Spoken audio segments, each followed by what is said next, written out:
The Atra-Hasis Epic and other Mesopotamian creation myths tell of the Anunnaki's efforts to create humanity, but the process involved multiple failed experiments. Early versions of humanity were flawed, leading to several failed attempts before the gods created the final version. The Atrahasis mentions how these failed creations led to the successful creation of humans to relieve the gods of their burdens. Let man carry the toil of the gods. Atrahasis, Old Babylonian version. What the tablets actually say about creations and failed experiments. The Atra-Hasis Epic, one of the key sources for this creation narrative, was discovered in fragments primarily in the ancient library of Ashurbanipal in Nineveh, modern-day Iraq. The tablet dates back to around 1700 BCE, making it over 3,000 years old and predating the Bible by about 1,000 years. Currently, parts of the text are housed in the British Museum. The epic describes the Anunnaki gods growing tired of labor and creating humans to serve them.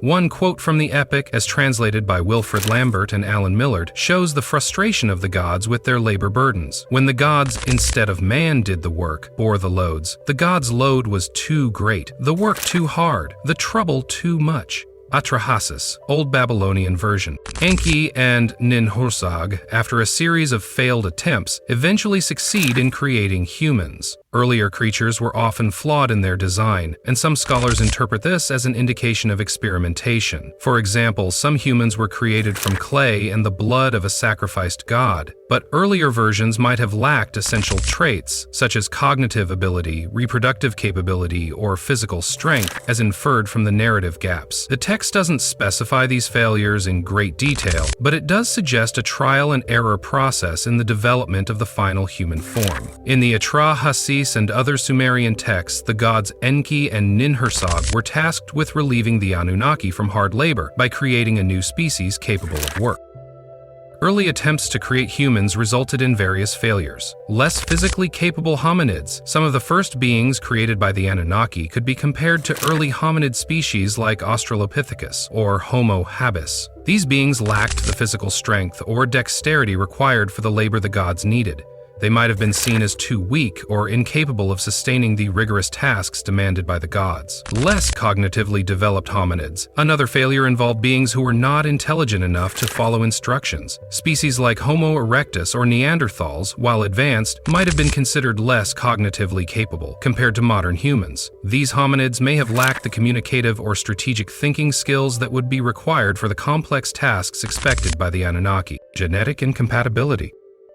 There is also a possibility that some of these early creations were not genetically compatible with the Anunnaki. For example, species like Homo erectus or Denisovans might not have been able to reproduce effectively with the gods, leading to their failure as a long-term solution. These attempts, viewed through a modern lens, could be understood as the Anunnaki experimenting with early hominid groups before successfully creating Homo sapiens, who eventually met all the gods' expectations. The names the Anunnaki gave their creations and human leaders.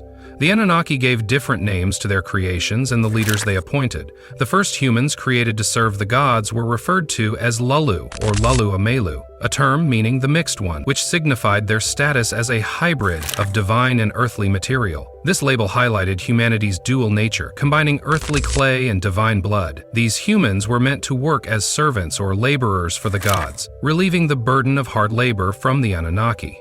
As civilization progressed, certain human leaders were chosen by the gods to rule in their stead. These leaders were often referred to as Lugal, which translates to great man or king. The term signifies their elevated status and divine right to rule. For example, Lugalbanda, the father of Gilgamesh, was a 50-50 hybrid with both human and divine Anunnaki heritage. His name, which includes Lugal, reflects this divine connection. Being half god and half human, Lugalbanda was uniquely suited to marry Ninsun, a full Anunnaki goddess. This divine lineage, represented by the title Lugal, highlights his status as a powerful intermediary between gods and humans, establishing his right to kingship and divine favor. Gilgamesh, the legendary king of Uruk, inherited this divine legacy, being described as 2-3 divine, with his mother Ninsun being a full Anunnaki goddess, and his father Lugalbanda a hybrid. This lineage of divine human interbreeding, emphasized through the title Lugal, solidifies the notion of divine kingship granted by the Anunnaki. What the humans called themselves, the Sumerians referred to themselves as Sagiga, meaning the black-headed people, a term that appears in various ancient texts. This name was more ethnocentric, reflecting their view of themselves in contrast to other groups. The term Sagiga is found in royal inscriptions and other texts, emphasizing the identity of the Sumerian people as the chosen servants of the gods. The Anunnaki, advanced hominid species, the Anunnaki themselves, based on descriptions from ancient texts and modern interpretations, are often depicted as an advanced race of hominid-like beings who were much taller than humans. It is theorized that they came from a mountainous region, possibly referencing locations like the Zagros Mountains or other high-altitude areas. Their appearance was likely more robust and physically imposing compared to humans. There is also evidence that the Anunnaki were described as having light-colored hair and eyes, which further distinguished them from the Sumerians, who referred to themselves as Sagiga, or the black-headed people.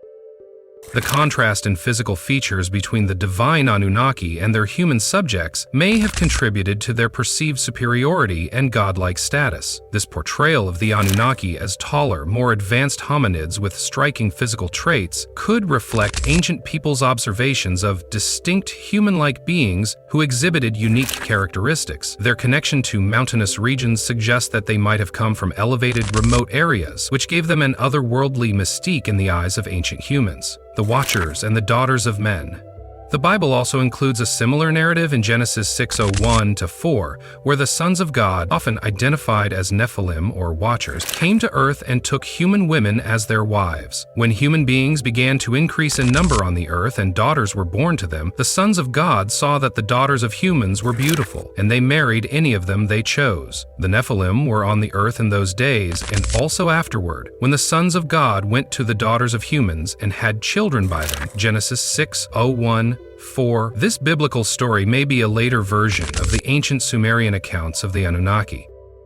The sons of God could be seen as the Anunnaki gods who, after creating humans, found them genetically suitable for interbreeding. The resulting offspring, known as Nephilim, were powerful hybrid beings who combined divine and human traits. This connection between the biblical account and Sumerian mythology suggests a shared cultural memory or a reinterpretation of older myths. The notion that gods interbred with their human creations reflects the culmination of the Anunnaki's earlier genetic experiments. Overpopulation and the flood. After the Anunnaki perfected humanity, a new crisis emerged. Humans, once created, multiplied rapidly, overwhelming the earth with their noise and demands. This situation is described in the Atra-Hasis Epic, where the overpopulation of humans angered Enlil, who sought to destroy humanity through a great flood. Finally, after humans were created, they multiplied rapidly, leading to another crisis. Their numbers grew too large, overwhelming the earth with their noise and demands. This led Enlil to attempt to destroy humanity through a great flood, which is described in the Atra-Hasis Epic. Enlil's decision. As humanity's numbers spiraled out of control, Enlil decided to wipe out the species through a flood. However, Enki, ever sympathetic to humanity, intervened by warning a select group of humans. He provided instructions to build an ark and survive the flood, ensuring the survival and repopulation of humanity after the deluge. This story bears striking similarities to the biblical Great Flood and Noah's Ark, further connecting the myths of the Anunnaki to later biblical accounts. Evidence of the idea that the Anunnaki's failed creations correspond to early hominid species is supported by several factors. Coexistence of hominids. Fossil evidence shows that Homo sapiens coexisted with Neanderthals, Denisovans, and other hominid species, providing a plausible basis for interpreting these failed experiments as references to these other groups. Genetic mixing. Genetic studies show that Homo sapiens interbred with Neanderthals and Denisovans, suggesting that early humans were genetically compatible with these hominid groups. This could reflect the hybridization events described in myths, where the Anunnaki, or Watchers, interbred with their creations. King Gilgamesh II. 3. Anunnaki King Gilgamesh, the legendary ruler of Uruk, is perhaps the most famous example of a hybrid being in Sumerian mythology. His story, told in the Epic of Gilgamesh, reveals that his mother was a full Anunnaki goddess named Ninsun, while his father, Lugalbanda, was a mortal king. This unique parentage made Gilgamesh 2 divine Ben and 1 3 human. Gilgamesh's divine heritage endowed him with immense strength, wisdom, and a larger-than-life stature, characteristics attributed to the Anunnaki. His journey to find immortality reflects his dual nature, where his mortal side sought to escape death while his divine side connected him to the gods. Evidence of Gilgamesh's divine ancestry can be found in ancient Sumerian and Akkadian tablets, particularly in the prologue of the Epic of Gilgamesh, which describes his lineage and the divine powers he inherited from his mother. Gilgamesh's divine status underscores the idea that the Anunnaki not only created humans, but also intermingled with them, producing hybrid offspring capable of great feats, much like the Nephilim in biblical accounts. Conclusion: Sumerian myths and biblical accounts share a common theme of divine beings creating and then mating with humanity.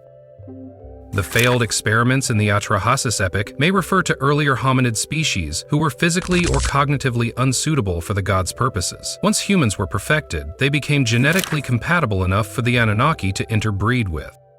If you enjoy this video and want to see more like it, please consider subscribing to us and hitting the like button. Feel free to write a comment below and suggest which theory you want to see next. If you'd like to further support this channel, please consider joining.